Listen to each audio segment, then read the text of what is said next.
Good morning to all of you. उम्मीद करता हूँ कि आप सभी लोग अच्छे ढंग से होंगे, स्वस्थ होंगे और अपना जो पढ़ाई है हमेशा जारी रखे होंगे। ठीक है।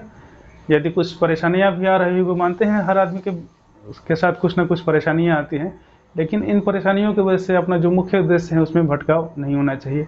ठीक है। तो अपना जो भी थोड़ा बहुत प्रॉब्लम हो उसको मैनेज करके, सेटल करके किसी भी तरह से जो अपना मुख्य उद्देश्य है उसके प्रति निरंतर आगे बढ़ते रहिए, क्योंकि ये जो समय है आप लोगों के लिए काफ़ी गोल्डन समय है।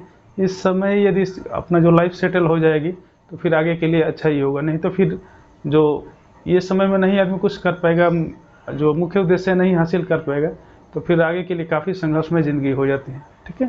तो इसलिए इस अपने जो मुख्य उद्देश्य है उसको आगे बढ़ाते रहिए। ठीक है। हम लोग पिछले क्लास में जैसे कि डिस्कस कर रहे थे जो भारत के भौतिक प्रदेश के संदर्भ में, तो उस समय हम लोग 4 प्रदेश के बारे में बात किए थे। जिसमें पहला था उत्तर का पर्वतीय प्रदेश था, दूसरा उत्तर का विशाल मैदान था, तीसरा प्रायद्वीपीय पठार था और चौथा जो तटीय क्षेत्र एवं द्वीपीय प्रदेश के रूप में जाना गया था। ठीक है। तो इसी को हम लोग इस एक एक करके काफ़ी डिटेल में देखेंगे। तो आज का जो टॉपिक था जो उत्तर का जो पर्वतीय प्रदेश था उसको हम लोग डिस्कस करेंगे। ठीक है। तो इसको में हम लोग देखेंगे कि जो उत्तर का पर्वतीय प्रदेश है इसको 3 भागों में बांटा गया है। ठीक है। जो पहला है ट्रांस हिमालय, दूसरा है हिमालय श्रेणी और तीसरा है पूर्वांचल पहाड़ियाँ। ठीक है। तो ये ट्रांस हिमालय और हिमालय श्रेणी तो जो जम्मू कश्मीर क्षेत्र में होगा, जम्मू कश्मीर, उत्तराखंड, हिमाचल प्रदेश वाले क्षेत्र में होगा। लेकिन इसका जो पूर्वांचल पहाड़ी वाला भाग था ये आगे चल के यहाँ से, जैसे कि हम लोग पिछले क्लास में डिस्कस किए थे कि हिमालय का जो विस्तार है इधर पश्चिम में नंगा पर्वत से लेकर के आगे होते हुए भी इधर आकर के अरुणाचल प्रदेश तक गया है, जहाँ पे ब्रह्मपुत्र नदी भारत के अंदर प्रवेश करती हैं। ठीक है। ये नामचाम बरवा नाम के एक जगह है, यहाँ पे वहीं से टर्न लेती हैं। ठीक है। तो यहाँ तक इसका विस्तार था। तो यहाँ कुछ भाग देखेंगे और कुछ भाग ये पूर्वांचल पहाड़ियों के रूप में हम लोग देखेंगे। ठीक है। अब जो जम्मू कश्मीर इस वाला क्षेत्र है इसको जो हिमालय है 2 भागों में बटा हुआ है। ठीक है। एक को ट्रांस हिमालय कहते हैं और एक को हिमालय कहते हैं। ठीक है। तो इसको आगे हम लोग देखते हैं कि जो नए विद्यार्थी होंगे उनको लिए थोड़ा सा बता दें कि जो ट्रांस हिमालय है, ठीक है, जो हिमालय की उत्पत्ति के संदर्भ में ही थोड़ा सा डिस्कस कर लेते हैं। जैसे कि हम लोग जानते हैं कि आज से लगभग 7 लाख वर्ष पूर्व, 7 करोड़ वर्ष पूर्व जो बीच में एक टेथी सागर था। ठीक है। और इधर जो अंगारा लैंड था, ये गोंडवाना लैंड का भाग था, गोंडवाना लैंड था, इधर अंगारा लैंड था। ठीक है। अंगारा लैंड था, ये बीच में जो भाग था टेथी सागर के रूप में जाना जाता है। ठीक है। ये दोनों के आपस में, जैसे कि ये हम लोग जानते हैं कि प्लेटों का संचलन होता है। ठीक है। प्लेट जो नहीं जानते होंगे, प्लेट टेक्टोनिक थ्योरी है जो उसमें डिस्क्रिप्शन बॉक्स में दिया गया है, देख लीजिएगा। तो जैसे हम लोग जानते हैं कि पूरे पृथ्वी पर प्लेटों का संचलन होता रहता है। ठीक है। तो ऐसे ही इधर गोंडवाना लैंड था, उधर अंगारा लैंड था। ठीक है। ये इसको भारतीय प्लेट के नाम से जानते हैं और इधर का जो यूरेशियन प्लेट के नाम से जानते हैं। ठीक है। तो ये धीरे धीरे निरंतर आपस में बढ़ रहे थे और ये उत्तर पूर्व दिशा की ओर जा रहा था, और जो कि बीच में टेथी सागर था, यहाँ नदियों द्वारा जो लाई गई ऊपर से नदी थी, यहीं पे इसका अवसाद की वजह से ये धीरे धीरे जमा होकर के एक भूसन्नत के रूप में परिवर्तित हो गया था। ठीक है। जब दोनों आपस में सट रहे तो यहाँ पे वलन की क्रिया शुरू हुई। ठीक है। जो वलन की क्रिया हुए, इसी वलन की क्रिया से जो हिमालय प्रदेश था, हिमालय पर्वतीय क्षेत्र था, ये निर्माण हुआ। ठीक है। यहाँ से लेकर के पूरे क्षेत्र में, ठीक है, ये वलन के द्वारा ये 3 रूप में विकसित हुआ। तो इसी को जो हिमालय जो हुआ था, एक मध्य ग्रेटर हिमालय है, एक मध्य हिमालय है और एक शिवालिक श्रेणी के 3 श्रेणी के नाम से जानते हैं।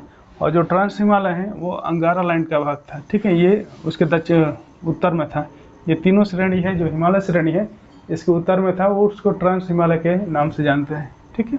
ये वाला भाग था जो अंगारा लैंड क्षेत्र में है। इसीलिए कहा जाता है कि जो ट्रांस हिमालय है संरचना की दृष्टि से हिमालय के क्षेत्र नहीं है, बल्कि ये अंगारा लैंड के क्षेत्र था। ठीक है। और ये जो भाग था ये पूरे हिमालय के रूप में परिवर्तित हो गया है। ठीक है। तो ये यहाँ से हम लोग देख रहे हैं कि जहाँ पे जास्कर श्रेणी है, जास्कर श्रेणी से उधर का जो भाग है वो ट्रांस हिमालय के अंतर्गत आता है, जबकि जो यहाँ जो महान हिमालय दिख रहे हैं, महान हिमालय से लेके ये तीनों क्षेत्र हैं, महान हिमालय, मध्य हिमालय और शिवालिक श्रेणी, ये तीनों मिलकर हिमालय के नाम से जानते हैं। ठीक है, तो ये क्लियर हो गया कि जो ट्रांस हिमालय और हिमालय क्या है। ठीक है, तो इसमें कन्फ्यूजन नहीं होना चाहिए। ठीक है, और ये जो दोनों का डिवाइड करता है, यहाँ पे ITCZ इसको बोलते हैं कि सिंधु सापो शिवचर जोन के नाम से जानते हैं। ठीक है, सिंधु सापो शिवचर जोन, ठीक है, इस नाम से इसको जानते हैं। ये अलग दोनों का जो एक ट्रेंच है, खाई के रूप में है, वो अलग करते हैं, फॉल्ट है। ठीक है, फ्रांस घाटी है। ठीक है, तो अलग इसको करते हैं। ठीक है, अब हम लोग देखते हैं कि वो ट्रांस हिमालय है, इसमें क्या क्या इसका विस्तार है या इसका विशेषता क्या क्या है। ठीक है, तो जैसे ट्रांस हिमालय को बताया कि ये यूरेशियन कप प्लेट के क्षेत्र हैं। ठीक है, ये टेसिस हिमालय के भी इसको नाम से जानते हैं। जो ट्रांस हिमालय वाला भाग था, यहाँ जास्कर से लेकर के लद्दाख, जास्कर और काराकोरम, ये 3 श्रेणियाँ जो ट्रांस हिमालय में आती हैं। तो ये इसको टेथिस हिमालय के भी नाम से जानते हैं या तिब्बती हिमालय के भी नाम से जानते हैं। और इसका जो निर्माण हुआ था अवसादी चट्टानों से हुआ था। जो इसका विस्तार है 965 किलोमीटर यहाँ तक है लगभग। ठीक है, ये उत्तराखंड में भी कुछ इसका जो जास्कर का भाग आ जाता है। ठीक है, तो ये इसका जो पूरा जो लंबाई है 965 किलोमीटर माना गया है। तो इसमें ये जो ट्रांस हिमालय है 3 भागों में बटा हुआ है। जो उत्तर वाला भाग है काराकोरम के नाम से जानते हैं। ठीक है, ये जो काराकोरम क्षेत्र है इसके नाम से जानते हैं। दूसरा है जास्कर के नाम से जानते हैं। ठीक है, और बीच में है लद्दाख के नाम से जानते हैं। ये 3 पर्वत श्रेणियाँ हैं। ठीक है, काराकोरम, लद्दाख और जास्कर। यहाँ देखते हैं हम लोग काराकोरम, लद्दाख और जास्कर 3 श्रेणियाँ हैं।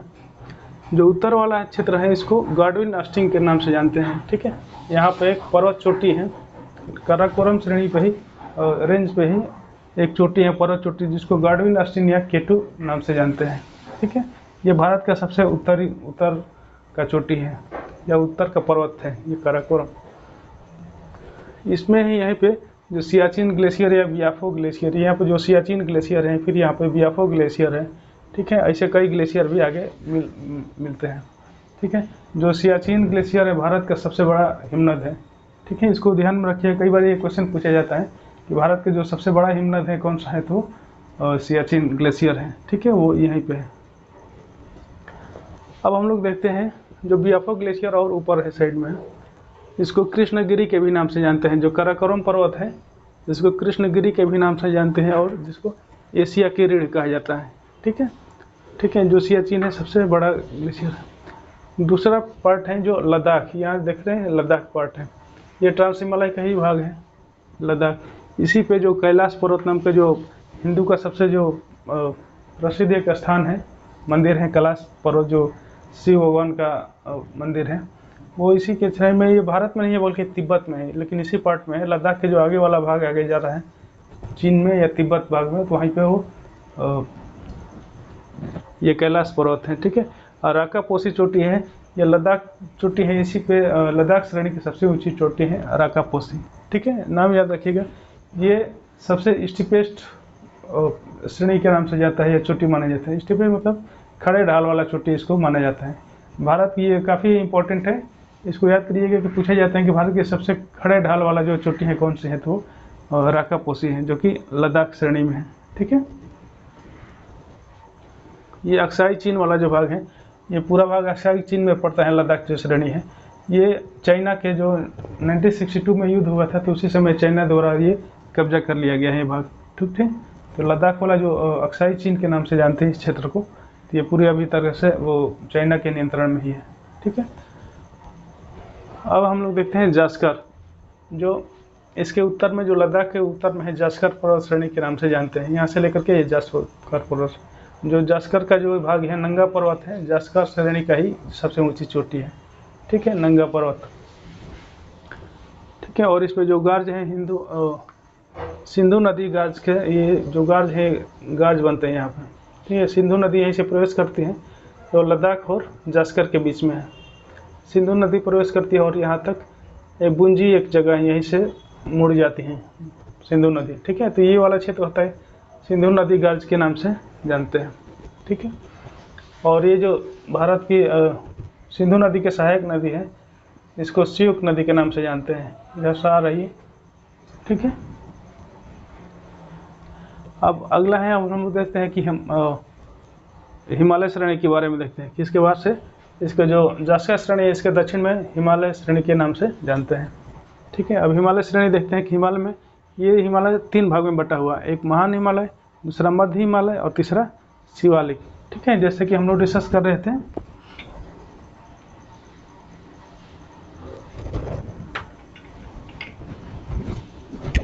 जो हिमालय रेंज था 3 भागों में बटा हुआ है, ठीक है। जो उत्तर वाला भाग है सबसे, ये ग्रेटर हिमालय के नाम से जानते हैं। ये है मध्य हिमालय या लेसर हिमालय के नाम से जानते हैं, बीच वाला। और सबसे लास्ट वाला है शिवालिक नाम से, ठीक है। ये 3 श्रेणियां हैं और 3 जो मुख्य श्रेणी है। अब इसमें भी छोटे छोटे श्रेणियाँ हैं, जैसे ये मध्य हिमालय या लेसर हिमालय में है, ये पीर पंजाल और धौलाधर के नाम से जाना जाता है। छोटे छोटे श्रेणियों में विभाजित है, ठीक है। और जो शिवालिक श्रेणी इधर है, तो इसके बारे में हम लोग देखते हैं डिटेल में। जो महान हिमालय है, ठीक है, महान हिमालय को हिमाद्री भी कहा जाता है या बृहद हिमालय या ग्रेटर हिमालय के भी नाम से जानते हैं, ठीक है। इसको आंतरिक हिमालय के भी नाम से जानते हैं। ये भी नाम याद रख लीजिएगा कि भी कभी कभी ये भी क्वेश्चन पूछा जाता है, ठीक है। यदि चारों नाम नहीं याद रहेगा तो कन्फ्यूज हो जाएगा किसके बारे में बात किया जा रहा है, ठीक है। तो ये 4 नामों से लगभग जाना जाता है। इसकी जो लंबाई है 2500 किलोमीटर है, ठीक है। कहीं कहीं पे 2400 किलोमीटर भी लिखा रहता है, लेकिन लगभग इसकी लंबाई है 2400 से 2500 किलोमीटर के बीच में इसकी लंबाई है, जबकि चौड़ाई है 25 किलोमीटर, ठीक है। जो महान हिमालय है इसकी लंबाई 25 किलोमीटर है। जो इसका जो विस्तार है सिंधु घाट से लेकर के, जैसे बताया कि यहाँ पे सिंधु घाट से लेकर के अब ब्रह्मपुत्र मोड़ तक, यहाँ पे आते आते ये ब्रह्मपुत्र मोड़ है, वहाँ तक इसका जो लंबाई है। इसका औसत जो ऊंचाई है 100 मीटर है, 6100 मीटर है। इसमें कई चोटियाँ भी पाई जाती हैं, काफ़ी जो विश्व के सबसे ऊंची चोटियाँ हैं इसी जो महान हिमालय है या हिमालय क्षेत्र में ही मिलती हैं, ठीक है। जो विश्व का सर्वाधिक जो ऊंचा चोटी है एवरेस्ट, इसी महान हिमालय में ही है, ठीक है। इसको अच्छे ढंग से याद कर लीजिएगा, जैसे माने अध्ययन में कई बार क्वेश्चन पूछा जाता है, ठीक है। जो ऑप्शनल के लिए है उसके लिए तो बहुत इंपॉर्टेंट नहीं है, क्योंकि सामान्य चीज़ है उसके उनके लिए, लेकिन जो सामान्य अध्ययन के लिए विद्यार्थी हैं उन लोग के लिए थोड़ा जानना ज़्यादा आवश्यक है, ठीक है। तो एवरेस्ट पर्वत है, कंचनजंगा पर्वत है, धौलागिरी पर्वत है। कंचनजंगा पर्वत जैसे यहाँ पे हम लोग देखे हैं कि जो सिक्किम में है कंचनजंगा पर्वत, ये भी महान हिमालय में ही है, ठीक है। और आगे यहाँ पे नेपाल में जो एवरेस्ट पर्वत है और इसके जो पश्चिम साइड में है, ठीक है। जहाँ कंचनजंगा पर्वत है उसके जस्ट पश्चिम में एवरेस्ट पर्वत है, जो विश्व का सर्वाधिक ऊंची चोटी है, ठीक है। यहाँ फिगर में नहीं दिखाया गया है क्योंकि वो नेपाल में पड़ता है, ठीक है। एवरेस्ट पर्वत नेपाल में पड़ता है, जबकि कंचनजंगा भारत का सबसे ऊंची चोटी है, ठीक है। कंचनजंगा जो कि सिक्किम में पड़ती है, ठीक है, सिक्किम राज्य है। इसके बाद से धौलागिरी इस साइड में पड़ता है। धौलागिरी, नंदा देवी यहाँ पे है, ठीक है। नंदा देवी और ये उत्तराखंड में नंदा देवी पड़ता है। नंदा देवी, बद्रीनाथ, केदारनाथ, ये सब यहाँ पे उत्तराखंड में यहीं पे पड़ता है सब, ठीक है। केदारनाथ, बद्रीनाथ सब इधर। ये गंगा जमुना का उद्गम क्षेत्र भी है। यहाँ से गंगोत्री एक हिमनद है, यहीं से गंगा का उद्गम हुआ है। ये गंगा नदी निकलती है, अलकनंदा और भागीरथी मिला करके गंगा का निर्माण हुआ है, ठीक है। तो यमुना नदी भी यहाँ पे यमुनोत्री एक ग्लेशियर है, वहीं से निकलती है, ठीक है। ये कई ग्लेशियर यहाँ पे मिलते हैं, यहाँ मिलान ग्लेशियर है, ठीक है, और कई ग्लेशियर है। तो यहाँ से जो यमुना नदी का उद्गम होता है, यहाँ पे जो दर्रे हैं, दर्रे को देख लेते हैं कि जोजिला है, बुर्जिल है और सिपकी है, ठीक है। ये जोजिला दर्रा यहाँ पे है, ठीक है। ये महान हिमालय में जोजिल पड़ता है, ठीक है। जोजिला यहाँ पे, जोजिला, बुर्जिल, सिपकिला, जो यहाँ से सिपकिला ये दर्रा है जो कि यहाँ से सतलज नदी प्रवेश करती है सिपकिला दर्रे से, ठीक है। ये काफ़ी इंपॉर्टेंट है, इसको अच्छे से याद कर लीजिएगा। सिपकिला दर्रे से भारत में जो सतलज नदी है प्रवेश करती है, ठीक है। सिपकिला, बारालाचा है, ये हिमाचल प्रदेश में बारालाचा नाम का जो ये दर्रा है, ठीक है।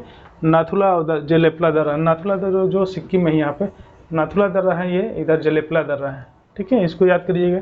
क्वेश्चन अक्सर पूछा जाता है कि जो कहाँ स्थिति पूछी जाएगी तो ये सिक्किम में है दोनों, ठीक है। नाथुला और जेलेपला, नाथुला और जेलेपला ये मेन सेंट्रल थ्रस्ट द्वारा मध्य हिमालय से अलग होता है। जो महान हिमालय है, जो बीच का मध्य हिमालय है, ठीक है, जैसे हम लोग देख सकते हैं ग्रेटर हिमालय है या लेसर हिमालय, तो इन दोनों के बीच में एक फॉल्ट पाया जाता है, फॉल्ट है या भ्रंश के नाम से जानते हैं। तो इन दोनों के बीच में जो भ्रंश पाए जाते हैं उसको मेन सेंट्रल थ्रस्ट बोलते हैं, MCT, ठीक है। ये जो ऑप्शनल के लोग हैं विशेष रूप से याद करिएगा, या जो UGC नेट के एग्ज़ाम दे रहे हैं या फिर जो असिस्टेंट प्रोफेसर के एग्ज़ाम दे रहे हैं उनके लिए काफ़ी इम्पॉर्टेंट है, ठीक है। जितने भी थ्रस्ट हैं उनको सभी को याद करना है कि किसके किसके बीच में कौन सा फॉल्ट है या थ्रस्ट है, ठीक है। जैसे ट्रांस हिमालय और ग्रेटर हिमालय के बीच में कौन सा थ्रस्ट है, ग्रेटर हिमालय और लेसर हिमालय के बीच में कौन सा थ्रस्ट है, और लेसर और शिवालिक के बीच में कौन सा थ्रस्ट है, ये मिलाने के लिए आते हैं। काफ़ी इंपॉर्टेंट है, इसको पूरे जुबान पर होना चाहिए, ठीक है, अच्छे ढंग से याद कर लीजिएगा। तो यहाँ पे जैसे हम लोग देख रहे थे कि ग्रेटर हिमालय और लेसर हिमालय के बीच में मेन सेंट्रल थ्रस्ट है या मुख्य केंद्रीय भ्रंश बोलते हैं, ठीक है। तो इसको ध्यान रखिए कि मेन सेंट्रल थ्रस्ट के नाम से जानते हैं, ये अलग होता है। आप देखते हैं मध्य हिमालय है, ठीक है। ये जो मध्य हिमालय है इसको लेसर हिमालय के नाम से जानते हैं, इंग्लिश में इसको लेसर हिमालय कहते हैं या लघु हिमालय के भी नाम से जानते हैं इसको, ठीक है। अब इसमें देखते हैं कि ये दो श्रेणियाँ यहाँ पे दिख रही हैं, पीर पंजाल और धौलाधर, ये दोनों मध्य हिमालय का ही भाग हैं, ठीक है। और आगे तक ये गया है, कोसी नदी तक गया है। अभी देखते हैं हम लोग इसको हिमाचल हिमालय के भी नाम से जानते हैं, जिसकी चौड़ाई होती है 80 से 100 किलोमीटर चौड़ाई है, ठीक है। और जो एवरेज ऊंचाई है इसकी 3700 लेके और 4500 मीटर तक है, ठीक है। इसको ध्यान रखिएगा कि किन किन नामों से जाना जाता है। मध्य हिमालय को लघु हिमालय, हिमाचल हिमालय, लेसर हिमालय, ठीक है, इन नामों से भी जाना जाता है, ठीक है। इसको जो श्रेणियाँ हैं देखते हैं कि पीर पंजाल है, धौलाधर है, नाग टिब्बा है, मसूरी है जो कि यहाँ मिलता है उत्तराखंड में, मसूरी है, दार्जिलिंग श्रेणी भी है जो कि यहाँ पे मिलता है, जो पश्चिमी बंगाल है यहाँ पे ये दार्जिलिंग है श्रेणी चोटी है, ठीक है। तो ये इसी का भाग है, मध्य हिमालय का ही भाग है, ठीक है। इसके बाद जो दर्रा मिलते हैं इसमें कई दर्रे भी मिलते हैं, इसमें पीर पंजाल दर्रा मिलता है यहाँ पे, ठीक है। जो पीर पंजाल श्रेणी यहीं पे जो भाग है यहाँ पे पीर पंजाल दर्रा के नाम से जानते हैं। ये बनिहाल दर्रा यहाँ पे है, ठीक है, यहाँ पे बनिहाल दर्रा है। नैनीताल जो एक शहर है वो इसी पे बसा हुआ है, ठीक है। जो मुख्य मध्य हिमालय है इसी पे बसा हुआ है, ठीक है।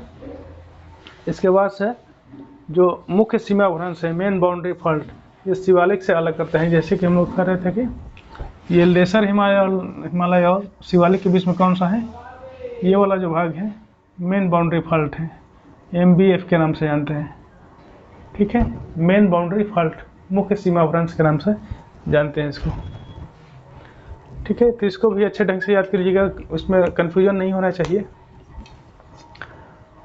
तो और इसमें जो बना हुआ है लगभग एक चूना पत्थर से बना हुआ है, स्लेट और क्वार्टाइट की अधिकता मिलती है। ये चट्टानों की काफ़ी अधिकता इसमें मिलती है, ठीक है। जो मुख्य जो लेसर हिमालय है या लघु हिमालय है इसमें ये इस टाइप के जो चट्टान होते हैं, स्लेट, चूना पत्थर, क्वार्टाइट, इसकी अधिकता ज़्यादा मिलती है।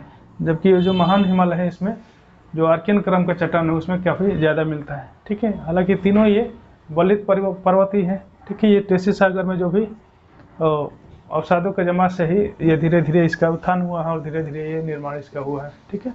तो उसमें भी कई जगह पे परिवर्तित हो गया है, ठीक है। और जो उसके आंतरिक भाग हैं, विशेष रूप से जो ग्रेटर हिमालय है उसके आंतरिक भाग में आर्कियन क्रम की जो चट्टान मिलता है उसमें मिलता है, ज़्यादा मिलता है, ठीक है।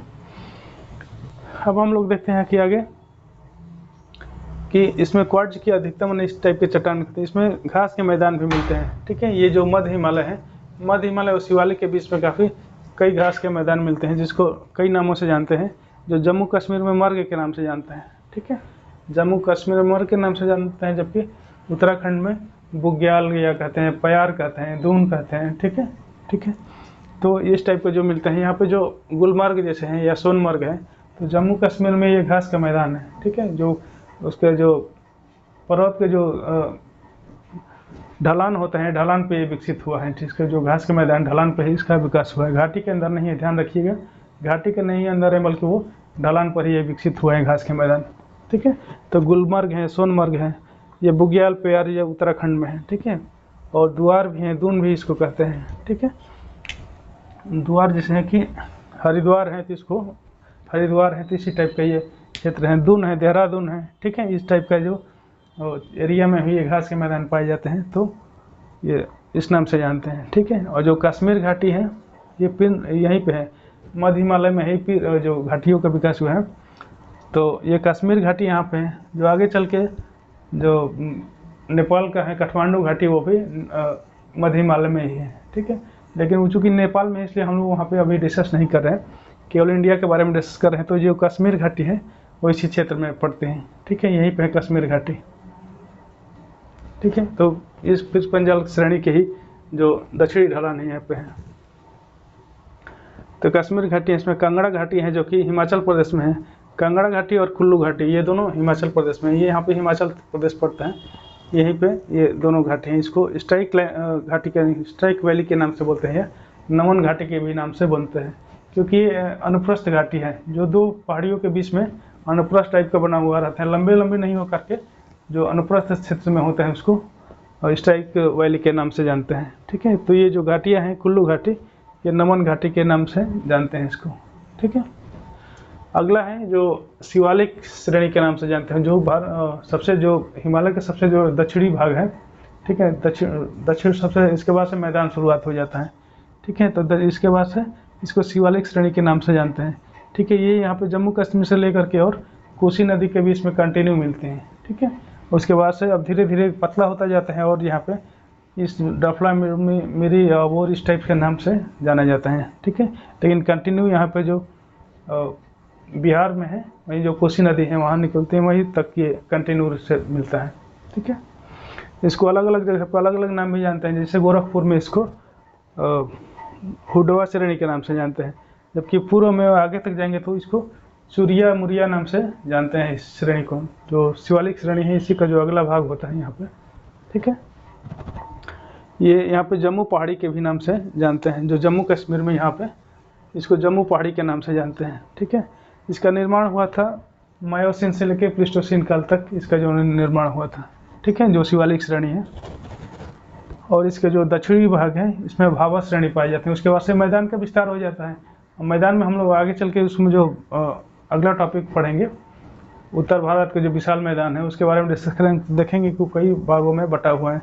तो ये शिवालिक का जो दक्षिणी भाग होता है, जहाँ पे नदियाँ नीचे उतरती हैं, वहीं पे भाभर मैदान का विकास करती हैं। ठीक है, ये क्वेश्चन पूछा गया है कि भाभर मैदान होता क्या है, ये पीसीएस में क्वेश्चन पूछा गया है कि भाभर मैदान किसे कहते हैं, तो इसका निर्माण कैसे हुआ है। तो लोग बता सकते हैं कि जो शिवालिक से नदियाँ उतरती हैं, मैदान में उतरती हैं, तो वहीं पे जो कंकड़ पत्थर काफ़ी जमा कर देती हैं, इकट्ठा करते हैं, जलोढ़ पंख और जड़ों शंकु के रूप में विकसित हो जाते हैं, वही धीरे धीरे एक भाभर मैदान के रूप में परिवर्तित हो जाते हैं आगे। ठीक है, तो इस टाइप का हम लोग आगे डिस्कस करेंगे, जब भारत के जो विशाल मैदान के बारे में डिस्कस करेंगे तो वहाँ पे हम लोग डिस्कस करेंगे। ठीक है, भाभर में अब देखते हैं हम लोग पूर्वांचल की पहाड़ियाँ। अब पूर्वांचल की पहाड़ियाँ जो कि ये नॉर्थ ईस्ट रीजन में है। ठीक है, तो इसमें हम लोग देखते हैं कि जो ये हिमालय के उत्तर भाग में है। ठीक है, जो ये शिवालिक श्रेणी का ही कुछ भाग है यहाँ पे, जो अरुणाचल प्रदेश में देखते हैं कि इसका किस नाम से जानते हैं, तो ये डफला है, मीरी है, अबोर है और मिसमी है। ये नाम हमेशा याद रखिएगा, इस क्रम में भी याद रखिएगा, कई बार जो ऑप्शनल के लोग हैं विशेष रूप से याद रखिएगा। ठीक है, क्योंकि ये क्रम पूछता है कि पूर्व से पश्चिम तक या उत्तर से दक्षिण की साइड में भी पूछेगा। ठीक है, ये इस नाम से जानते हैं, और जो पूर्वांचल पहाड़ी है ये भी उत्तर से दक्षिण तक भी फैली हुई है। ठीक है, ये तो हिमालय का भी क्षेत्र है, और साथ साथ ये उत्तर से दक्षिणी भाग भी में ये विकसित है। ठीक है, तो इसका नाम याद रखिएगा, ये है डफला, मीरी, अबोर और मिसमी। ठीक है, ये अबोर और मिसमी के बीच में इससे ही ब्रह्मपुत्र नदी प्रवेश करती है। इधर से जो नदी आती है, लोहित नदी है, दिहांग नदी है, दिबांग नदी है, कई नदियाँ यहाँ पे जो ब्रह्मपुत्र में आकर उसी सहायक नदी के रूप में इसमें मिलती हैं। ठीक है, ये पटकोई बूम नाम का एक श्रेणी है यहाँ पे, जो अरुणाचल प्रदेश और नागालैंड में भी विकसित है। ठीक है, पटकोई बूम ये काफ़ी इंपॉर्टेंट है, इसको भी याद रखिएगा। उसके बाद से जो नागालैंड है, इसमें नागा पहाड़ी के नाम से भी जानते हैं। उसके बाद से ये मणिपुर क्षेत्र है, तो मणिपुर श्रेणी के भी नाम से जानते हैं यहाँ पे। ठीक है। मणिपुर में भी एक झील है लोकटक झील, ये काफ़ी फेमस झील है, इसको याद रखिएगा, ठीक है। लोकटक झील ये तैरते हुए जो झील के नाम से जाना जाता है, क्योंकि उसमें कुछ वनस्पतियाँ हैं या जो आइलैंड भी विकसित हो गए हैं, जो जमाव से बने हुए, निक्षेपण के कारण से बने, वो देखने में लगता है कि तैर रहे हैं, ठीक है। ये काफ़ी खूबसूरत नज़ारा वहाँ पे प्रस्तुत करता है, ठीक है। देखने में बहुत ही मनोरम दृश्य लगता है। देखेंगे चारों तरफ से जो वनस्पतियाँ हैं, कुंजी वनस्पति वहाँ पे कहा जाता है, वो काफ़ी विस्तृत है, वहीं उसका निर्माण हुआ है जो पूरे झील है, झील के चारों तरफ, ठीक है।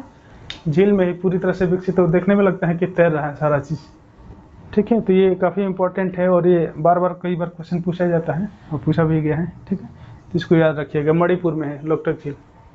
उसके बाद से मिजोरम श्रेणी है, ठीक है। जो मिजोरम जो राज्य है, यहाँ तक मिजोरम श्रेणी है, जो कि यहाँ पे एक त्रिपुरा श्रेणी है जो कि त्रिपुरा राज्य में है, ठीक है। ये फिगर जैसे देख रहे हैं आप लोग कि यहाँ पर जो त्रिपुरा है ये चारों तरफ से बांग्लादेश से घिरा हुआ है। ये ब्रह्मपुत्र नदी यहाँ प्रवेश कर रही है धीरे धीरे, असम होते हुए भी, ये असम राज्य है, असम होते हुए यहाँ पे धुबरी के पास बांग्लादेश में प्रवेश करती है और ये यहाँ के बंगाल के खाड़ी में, ये जो बंगाल की खाड़ी है इसमें ड्रेन करती हैं या गिरती हैं, ठीक है। और यहीं पे जो भारत जो गंगा नदी आती है ये यहाँ पे मिलती हैं अंदर जाके बांग्लादेश में, ठीक है। पद्मा नाम से यहाँ पे जाना जाता है इसको, ठीक है। और यहीं से दामोदर नदी का एक हुगली नदी निकली है, ठीक है, इसका डिस्ट्रीब्यूटरी के रूप में। और ये बराक नदी के यहाँ पे एक बराक नदी है, मणिपुर और मिजोरम श्रेणी से ये निकल के और आके ब्रह्मपुत्र नदी में भी मिलती हैं, ठीक है। ये काफ़ी इंपॉर्टेंट नदी है। बराक नदी कई बार पूछा गया है क्वेश्चन की कहाँ की नदी है, तो ये ध्यान में रखिएगा, ठीक है। तो ये नदी रहा। उसके बाद से ये जो मेघालय क्षेत्र है, ये मेघालय क्षेत्र, यहाँ पे मेघालय पहाड़ी नाम से भी एक पठार है और पहाड़ी क्षेत्र भी है, ठीक है। ये 3 पहाड़ियाँ वहाँ पे हैं, गारो, खासी और जयंतिया, ठीक है। ये याद रखिएगा, गारो, खासी और जयंतिया। ये जो मेघालय पठार हैं, या यहाँ पे एक पठार है, इनके दक्षिण में एक पठार है जो शिलांग का पठार या मेघालय के पठार नाम से जानते हैं, ठीक है। और इसी भाग में जो चेरापूंजी भी अवस्थित हैं, चेरापूंजी और मानसीराम, ठीक है। मानसीराम जो विश्व का सर्वाधिक जो वर्षा का क्षेत्र है वो यहीं पे है, मानसीराम, ठीक है। तो इसको ध्यान रखिएगा। ये जो मेघालय का पठारी क्षेत्र है, ये भाग है, ये संरचना के दृष्टि से प्रायद्वीपीय पठार का भाग है, ठीक है। वो यहाँ पे हम लोग यहाँ पर डिस्कस कर रहे हैं, लेकिन रियल में जो प्रायद्वीपीय पठार है वहाँ का ये क्षेत्र है, ठीक है। ये बीच में गैप हो गया था, ठीक है। ये बीच में इसको राजमहल गारो गैप के नाम से जानते हैं। जैसे पिछले क्लास में हम लोग डिस्कस किए थे कि जो मैदानी भाग हम लोग डिस्कस करेंगे तो उसमें हम लोग आगे पढ़ेंगे कि राजमहल गारो गैप ये बीच में काफ़ी नीचा क्षेत्र है, गर्त के रूप में हो गया था, और इसमें नदियों द्वारा अवसाद को ला करके जमा करके धीरे धीरे ऊपर तक आया था, ठीक है। तो ये ध्यान में रखिएगा, ये प्रायद्वीपीय पठार का क्षेत्र है जब संरचना की दृष्टि से, जबकि यहाँ पे पूर्वांचल पहाड़ियों के संदर्भ में हम लोग डिस्कस कर रहे हैं, ठीक है। ये त्रिपुरा जैसे जानना है कि चारों तरफ से ये बांग्लादेश से घिरा हुआ है, ठीक है। अब इसमें हम लोग देखते हैं कि जो सारामती यहाँ पे नागा पर्वत है, इसके जो सबसे ऊंची चोटी है वो सारामती है, ठीक है, जिसकी हाइट है 3826 मीटर है, ठीक है। यहाँ पे सारामती चोटी है जो कि इस नाम से सारामती चोटी के नाम से जानते हैं, जिसका हाइट है 3826 मीटर, ठीक है। और ये जो रेल है बरेल रेंज के नाम से जानते हैं, इसको भी याद रखिएगा, कई बार पूछता है ऑप्शन के लोग, विशेष रूप से ध्यान रखिएगा। ये बरेल रेंज है, ठीक है, जो कि असम में पड़ता है। जो गारो, खासी, जयंतिया पहाड़ी है, इसी का विभाग होता है, आगे तक पूरे भाग है, ठीक है। तो ये रहा उत्तर को जो पार्वती प्रदेश था। इसमें भी कई चीज़ें हैं, जितने भी चीज़ हैं लगभग फैक्चुअल चीज़ें हैं, ठीक है। वो जितना भी कम बताया जाए, ये मोटा मोटा चीज़ बताया गया, फिर भी अभी इसको यदि क्लास ढंग से लिया जाए तो कम से कम 3 घंटे के क्लास कम से कम केवल उत्तर भारत को मैदान पर्वतीय क्षेत्र इसी पर ही होना चाहिए, ठीक है। अभी बहुत क्वेश्चन लग रहा है कि टॉपिक से छोड़ दिए हैं, लेकिन अब समय के अभाव में कुछ इसको डिस्कस नहीं किया जा सकता है, या स्थान के अभाव में भी, ठीक है। तो बहुत चीज़ें भी बताने लायक हैं, लेकिन जो मुख्य चीज़ें हैं यही हैं, ठीक है। जैसे यहाँ पे नदी के बारे में भी डिस्कस नहीं किया, जो काली नदी जो नेपाल और भारत की सीमा बना रही है, ठीक है। और कई चीज़ें भी इसमें भी डिस्कस करने के लिए। फिर भी जो आने वाले जो लेक्चर है उसमें कभी कभी समय के अनुसार जो मिलता रहेगा तो वहाँ पे हम लोग डिस्कस करते रहेंगे, ठीक है। तो उम्मीद करते हैं कि सब कुछ ऐसे समझ में आ गया होगा। यही कन्फ्यूजन होगा या डाउट होगा तो कमेंट बॉक्स में दीजिएगा, फिर आंसर देने का प्रयास करेंगे। तो आज के लिए यहीं तो रहने देते हैं, ठीक है। धन्यवाद।